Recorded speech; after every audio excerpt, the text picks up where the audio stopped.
Di tahun 1940-an, entah kenapa ada banyak banget kasus penampakan atau sighting UFO di Amerika. Mau itu kasus Maury Island, Kenneth Arnold, Flight 105, dan juga salah satu kasus UFO paling terkenal di kalangan ufologis, yaitu Roswell Incident. Tapi dari semua kasus sighting UFO yang ada di dekade itu, ada satu kasus unik yang bisa bikin Amerika rugi jutaan dolar. Sebuah kasus misteri yang bernama The Battle of Los Angeles, di mana saat itu di subuh hari, sirine serangan udara di kota Los Angeles menyala. Dengan serentak seluruh lampu kota pun dipadamkan dan ratusan lampu sorot mulai bergantian menerangi langit Los Angeles itu. Gak cuma itu, ribuan personel militer yang disiagakan di kota itu mulai menembaki langit secara bergantian melalui ribuan peluru dari senjata anti udara mereka. Jelas kekacauan dan kepanikan terjadi di kota itu. Tapi target mereka apa sih? Ternyata malam itu mereka melihat suatu hal di udara yang sering disebut dengan julukan UFO. Hai, nama gue Gary dan di episode misteri ini gue akan bahas suatu kasus penampakan UFO yang lumayan unik. Soalnya biasanya kebanyakan cerita orang yang ngaku mereka pernah melihat UFO tuh entah kenapa seringnya mereka selalu sendiri gitu. Gak ada saksi lain yang melihat UFO tersebut selain itu orang. Nah, tapi kasus yang satu ini ada ratusan hingga ribuan saksi dan itu serentak semua. Tapi uniknya lagi, tetap aja kasus misteri ini sampai sekarang masih belum bisa dipecahkan. Meskipun di tahun 1980 ada investigasi resmi lanjutan dari pemerintah, kasus ini masih jadi perdebatan untuk berbagai banyak pihak dan malah memunculkan banyak konspirasi dari segi politik hingga alien. Oke, biar kalian di akhir nanti bisa ikut diskusinya. Di chapter 1-2 gue akan jelasin sejarah dan kejadiannya dulu secara singkat. Baru abis itu di chapter 3-4 gue akan bahas perdebatan dari pihak teori nalar atau ilmiahnya dulu, baru sehabis itu pihak konspirasi politik atau aliennya. Langsung aja kita bahas. So hold on tight and let's get into the mystery. Setelah Pearl Harbor. Chapter ini ada hubungannya sama teori nalar atau ilmiah di chapter 3. Oke, jadi kita semua harus tahu, sekitar 3 bulan sebelum kekacauan di Los Angeles dimulai, Pearl Harbor, sebuah markas angkatan laut Amerika, diserang. Di mana Jepang melancarkan serangan kejutannya pada Desember 1941. Dengan 353 pesawat tempur, Jepang berhasil menenggelamkan sekitar 21 kapal perang Amerika hanya dengan kehilangan 29 pesawat tempur aja. Suatu kekalahan yang sangat besar bagi pihak Amerika yang akhirnya menebarkan ketakutan dan kemarahan untuk warga sipil maupun militer mereka. Semenjak itu mereka pun menjadi sangat paranoid. Bahkan mereka menganggap bahwa saat itu invasi pasukan Jepang ke daratan Amerika adalah suatu hal yang sangat mungkin. Dan rumor-rumor bahwa ada keberadaan angkatan laut Jepang di lautan pesisir barat Amerika jadi banyak banget. Karena pemerintah sendiri aja sering ngumumin secara resmi beberapa peringatan ke warga sipil untuk berhati-hati. Contohnya waktu itu di Alaska, penduduknya tuh kalau malam disuruh nutupin jendela dan listrik satu kota dipadamin. Tujuannya biar kota itu jadi nggak kelihatan sebagai target artileri atau bombardir dari Jepang. Nggak cuma itu, kota San Francisco dan Seattle pun juga ngelakuin hal yang sama. Karena ada rumor kalau ada kapal induk Jepang yang bawa pesawat tempur lagi mondar-mandir di lautan mereka juga. Sampai parahnya ya, waktu itu ada satu tempat usaha di kota Seattle yang nggak matiin lampu gedungnya. Akibatnya tempat itu langsung dirusakin sama 200 orang warga setempat yang takut kalau gedung itu bakal mengundang serangan musuh. Itulah seberapa paranoid dan tegangnya keadaan di Amerika waktu itu, dimana di kota-kota besar mulai dimasukin militer, dipasangin senjata anti udara, dan juga dibangunin bunker biar warganya nanti bisa lari berlindung kalau sirine atau alarm serangan menyala. Dan akhirnya pada 23 Februari 1942 di Santa Barbara, California, sirine serangan pun beneran menyala, dimana terlihat ada satu kapal selam Jepang yang naik ke permukaan dan mulai menyerang salah satu lokasi tangki persediaan bahan bakar pesawat terbangnya Amerika. Sebenarnya pada malam itu kerusakannya tuh nggak seberapa, cuma sekitar $9.000. Dan itu dikarenakan ombak dan cuaca malam hari yang bikin kapal selam itu jadi nggak tepat sasaran. Tapi Amerika nggak sadar bahwa kerusakan mental yang dialami sama penduduk dan militer California waktu itu jauh lebih besar dampaknya. Karena semua faktor itu akan mempengaruhi besarnya kepanikan dan kekacauan yang terjadi di keesokan harinya. The Battle of Los Angeles, 1942. Chapter ini adalah kejadian kronologis lengkap tentang apa yang terjadi di hari penuh kepanikan dan kekacauan itu, yang nanti kita akan bedah bareng di chapter selanjutnya. Jadi di tanggal 24 Februari 1942, satu hari setelah kapal selam Jepang menyerang California, Intel Angkatan Laut AS memperingatkan bahwa akan ada penyerangan lagi dalam 10 jam ke depan. Secara bersamaan pada sore hari itu di Los Angeles juga mulai muncul banyak laporan dari pemantauan area pertahanan mereka terkait adanya banyak flare atau suar dan juga kerlap-kerlip cahaya yang mulai terlihat di langit. Maka dari itu pada jam 7.18 malam hari, status siaga ditetapkan untuk area Los Angeles. Tapi setelah sekitar 3 jam hening dan tidak ada tanda-tanda lanjutan kalau pesawat tempur musuh bakal muncul, status siaga pun dicabut kembali pada jam 10.23 malam hari. Setelah itu sebenarnya ketegangan agak mereda sedikit. Tapi 5 jam kemudian di tanggal 25 Februari sekitar jam 2 di pagi hari, radar militer mulai mendeteksi suatu sinyal dari objek yang tak dikenali. Sinyal ini tampak muncul dari 193 km di baratnya Los Angeles atau LA. Maka dari itu pada jam 2.15 pagi hari, seluruh senjata anti udara di Los Angeles ditetapkan status hijau atau status siap untuk menyerang. Radar pun lanjut mendeteksi bahwa sinyal objek ini sudah tinggal beberapa kilometer dari pantai barat. Maka dari itu pada jam 2.21 pagi hari, petugas militer di LA memerintahkan pemadaman total seluruh listrik di kota itu. Dan setelah itu, tiba-tiba markas pusat mulai dibanjiri dengan laporan penampakan pesawat musuh. Meskipun ada satu anomali atau keanehan yang terjadi, di mana radar menyatakan bahwa sinyal objek misterius yang dideteksi datang dari pantai barat itu tiba-tiba menghilang pada jam 2.45 pagi hari. Dan pada jam 3.06 di pagi hari,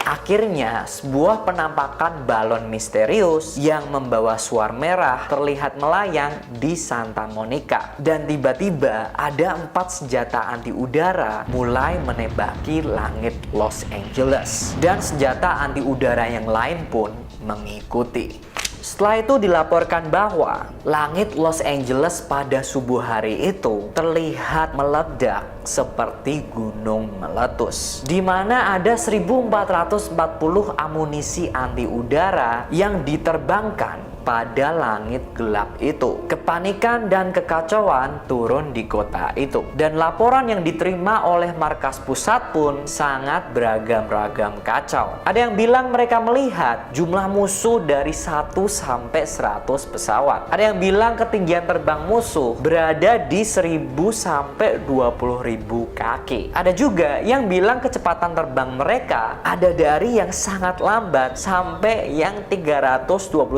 km per jam. Dan di antara semua chaos itu, ternyata banyak juga warga pesisir di radius 64 km dari kejadian yang menyaksikan kekacauan itu dari gunung, bukit, dan atap rumah mereka. Dan mereka lalu melihat setidaknya ada 4 pesawat tempur yang meledak jatuh, dan satu dari antaranya terlihat terjatuh di perempatan Hollywood. Lalu pagi hari pun tiba, dan dengan meredanya suara senjata anti udara, warga Los Angeles pun mulai keluar dari bunker, dan mereka menduga bahwa akan ada banyak kerusakan dan korban jiwa. Tapi apa yang disaksikan oleh warga Los Angeles di pagi itu malah sangat membingungkan mereka, karena waktu mereka melihat sekitar dan mendengarkan laporan militer tentang serangan besar itu, semua ternyata tidak seperti yang dibayangkan, di mana di serangan itu hanya tercatat 5 korban jiwa, tapi di mana 2 diantaranya diakibatkan gara-gara serangan jantung dan 3 diantaranya gara-gara kecelakaan jalan raya karena kondisi listrik kota itu yang padam. Dan anehnya tidak ditemukan sama sekali puing-puing pesawat atau bekas serangan pesawat tempur apapun. Dan tambah anehnya, pihak militer malah mengatakan bahwa sebenarnya kemarin malam tidak ada serangan apapun sama sekali. Dan dimulailah perdebatan misteri The Battle of Los Angeles yang melibatkan 2 juta orang ini. Teori nalar atau ilmiah. Di chapter ini, gue akan bahas sebuah teori nalar atau ilmiahnya kejadian aneh ini. Spoiler dikit, walaupun teori ini emang masuk nalar, tapi masih ada celah-celahnya yang janggal, yang bikin teori ini bisa didebat menjadi konspirasi di chapter selanjutnya. Tapi sekarang kita bahas dulu teori-teori yang resmi ini. Jadi setelah matahari terbit di hari itu, pihak Angkatan Laut AS atau US Navy pagi hari itu dengan cepat langsung memberikan pernyataan bahwa tidak ada bukti sama sekali kalau ada keberadaan pesawat tempur di Battle of Los Angeles ini. Bahkan Secretary of Navy yaitu Frank Knox juga langsung menggelar konferensi pers di mana dia bilang kalau serangan itu hanyalah alarm palsu aja. Dan Angkatan Udara AS atau US Air Force juga setuju dengan pernyataan itu, bahwa mereka juga percaya tidak ada keberadaan pesawat tempur musuh di pagi hari yang gelap itu. Tapi anehnya, malah ada perbedaan pendapat dari Secretary of War, yaitu Henry Stimson, seseorang yang memimpin Departemen Perang. Dengan intel departemennya, dia mengatakan bahwa sebenarnya ada 1-5 pesawat yang terbang di langit gelap saat itu. Dan tujuan mereka adalah untuk mengumpulkan informasi tentang letak senjata anti udara AS di pesisir barat. Itu semua dia sampaikan di konferensi pers yang kedua. Dan pendapat ini juga disetujui oleh para pemimpin militer Angkatan Darat atau US Army yang sedang bertugas di Los Angeles sewaktu penyerangan itu. Tentu aja perbedaan pendapat ini malah membuat 2 juta orang di LA makin resah, dan sampai berbagai media koran saat itu membuat teori pertamanya sendiri, bahwa apa yang militer lihat di subuh hari itu adalah halusinasi yang mahal. Gimana nggak mahal? Kalau itu beneran halusinasi, satu amunisi senjata anti udara atau flak gun itu aja sekitar $900 per butir. Nah, ongkos buat ngeluarin 1.440 amunisi aja udah $1,29 juta.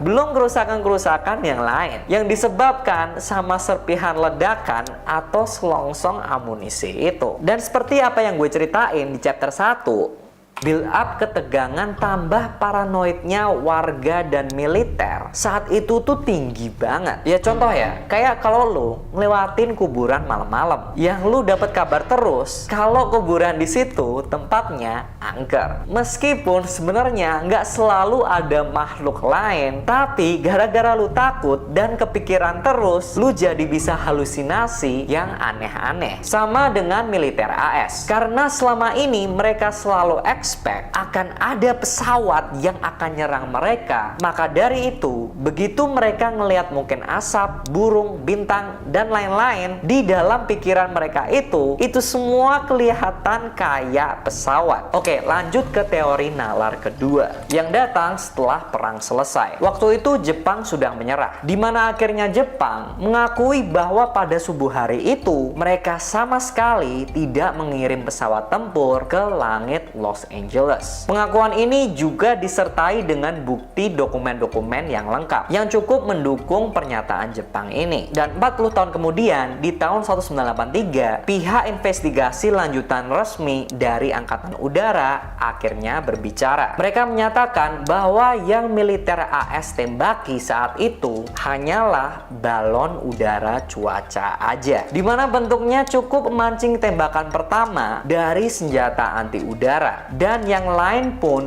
dengan panik mengikuti. Tapi ya, pernyataan balon udara cuaca ini sering banget jadi cover up story atau cerita pengalihan isu dari pemerintah buat kasus-kasus gede lainnya, kayak kasus Roswell Incident contohnya, yang ternyata ada konspirasi yang jauh lebih besar di baliknya, seperti teori-teori konspirasi yang satu ini. Konspirasi politik atau alien.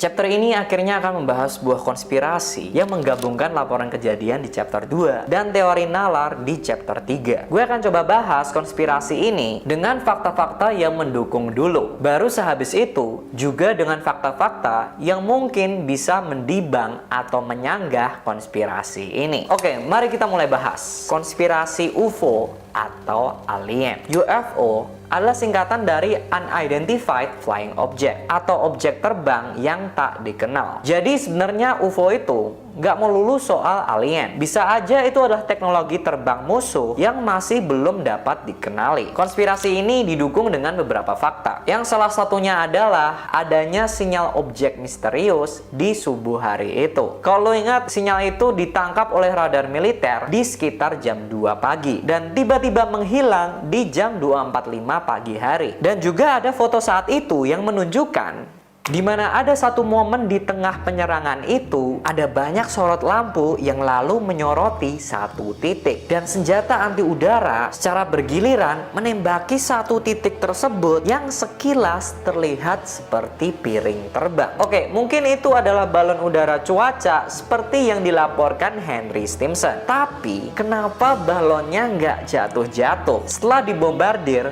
oleh ledakan anti udara sebanyak itu? Karena ada juga laporan dari Kolonel John Murphy di tahun 1949 yang bilang kalau balon udara cuaca yang diterbangkan subuh hari itu masih selamat dan berhasil mengumpulkan data. Jadi konspirasinya, kalau yang disorot dan ditembaki pada langit gelap itu bukanlah sebuah balon, jadi apakah itu adalah sebuah UFO yang makanya bisa menahan serangan anti udara sebanyak itu? Dan kalau iya, dan UFO itu bukan punya Jepang, berarti itu punyanya negara siapa? Atau jangan-jangan punyanya spesies apa? Tapi tentu aja konspirasi ini juga bisa didebang atau disanggah dengan beberapa fakta juga. Tapi sebelum itu, buat kalian yang lagi butuh keyboard wireless atau yang lagi pengen upgrade, gue saranin buat cek Mecha RS, dimana di harga 350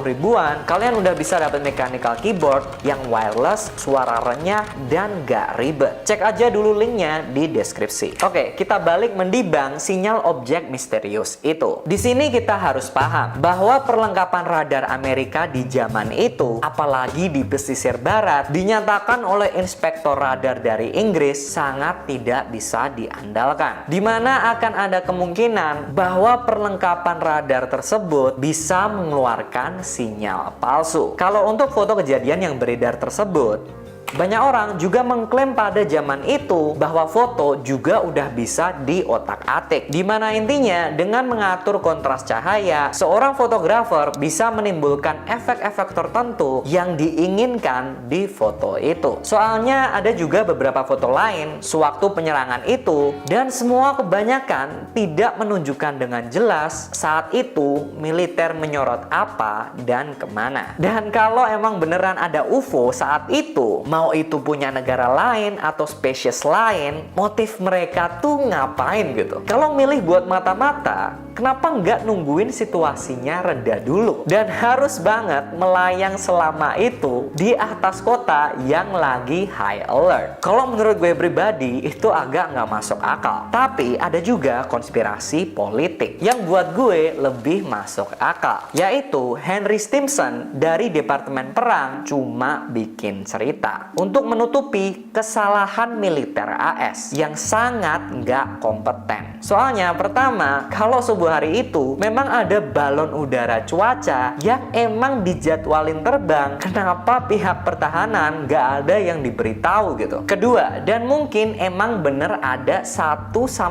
pesawat yang terbang di subuh hari itu, seperti laporan Henry Stimson dan juga seperti kesaksian warga pesisir yang lihat kalau ada setidaknya 4 pesawat yang meledak jatuh. Tapi konspirasinya ada di sini, bahwa kalau itu bukan pesawat musuh melainkan pesawat komersil atau pesawat tempur pribadi, yang dimana pilotnya adalah warga Amerika sendiri, yang entah tujuan mereka mungkin mau melihat keadaan atau sedang merasa patriotik, dimana sewaktu Jepang menyerang mereka mau kontribusi ngelindungin negaranya dengan cara mereka sendiri. Soalnya kayak di Sino-Japanese War yang kedua di 1937, nggak sedikit adanya pilot pesawat tempur Amerika yang disewa buat merangin Jepang di zona udaranya China. Dan kebanyakan pilot ini adalah tentara bayaran yang pakai pesawat tempur pribadi mereka. Itu mungkin juga menjelaskan kenapa nggak ada puing-puing pesawat yang terlihat keesokan harinya. Karena puingnya buru-buru dibersihin